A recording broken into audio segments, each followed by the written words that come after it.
Imagina agora com essa explosão da Covid-19. Para falar mais sobre a automedicação, Everson Teixeira volta de uma farmácia para conversar com a gente. É com você, Everson.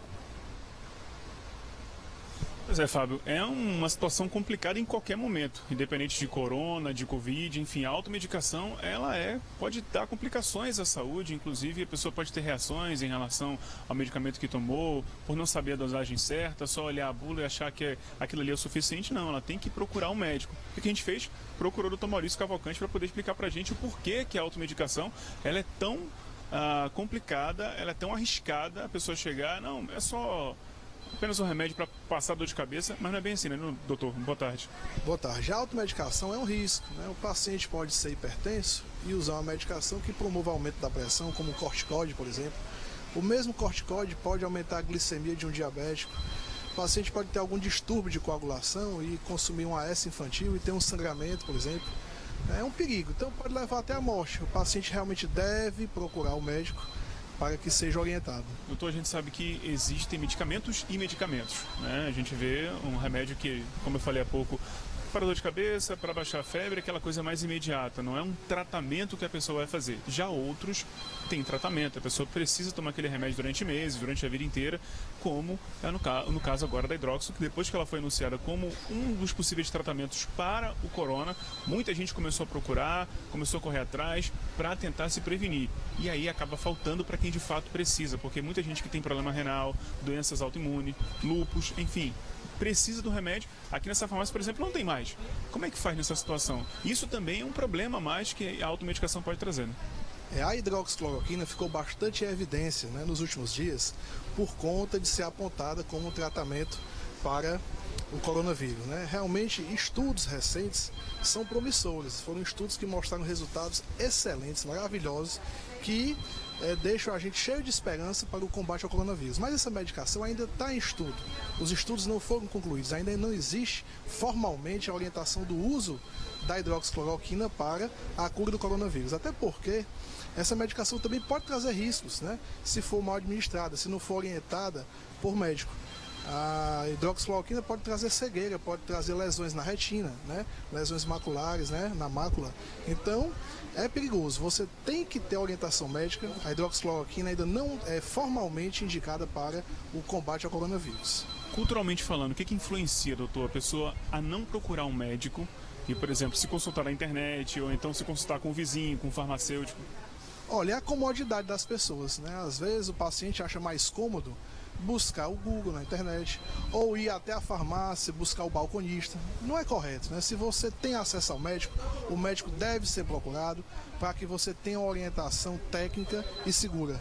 E lembrando sempre que remédio não é prevenção. No caso do coronavírus, a prevenção ainda é o isolamento social, essas restrições que estão ocorrendo, a educação, a higiene, e não é sair tomando remédio por aí que vai ficar prevenido da doença.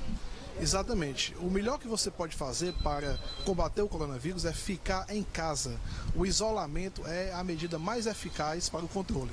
Lembrar da higienização das mãos, lembrar de procurar se manter afastado das pessoas, principalmente aquela pessoa que está com algum sintoma gripal. Mas enfim, ficar em casa é a melhor arma. Pois é. Vou tentar falar com o pessoal que está aqui na farmácia. Dá licença, boa tarde, tudo bem com o senhor? Seu nome? Reinaldo. Seu Reinaldo, em algum momento da sua vida, o senhor já tomou algum medicamento sem procurar um médico? Já. Qual o medicamento? Geralmente do Frex, mas assim, eu estou recomendando, principalmente meus pais e alguns colegas, que é evitar.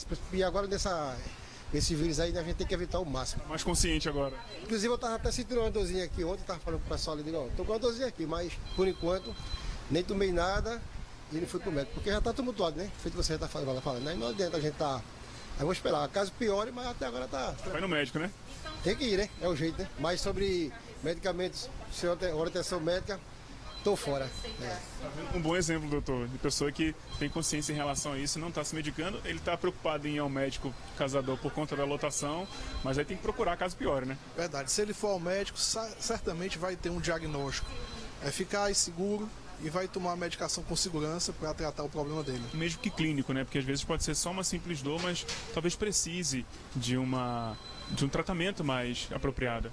Pois é, tem que ter avaliação médica, tem que ter a análise, o diagnóstico e a conduta eficaz. Doutor, em relação ao álcool gel caseiro, é arriscado?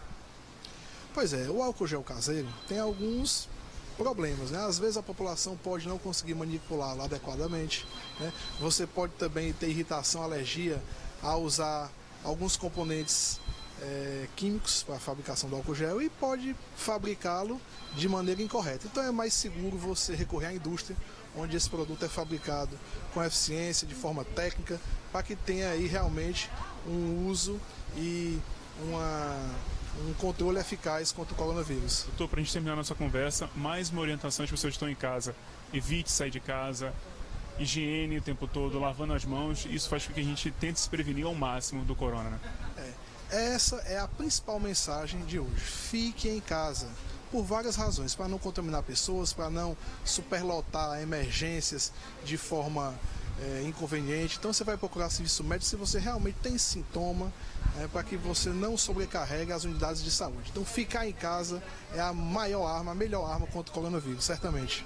Doutor, obrigado pela sua participação. É isso, Fábio. Momento de prevenção, não é de remediar. Se você não está apresentando nenhum sintoma, não adianta ir no médico, não adianta tomar medicamento achando que vai ficar imune à doença, porque não é bem assim. Alguns estudos estão sendo realizados. Então, momento, fique em casa.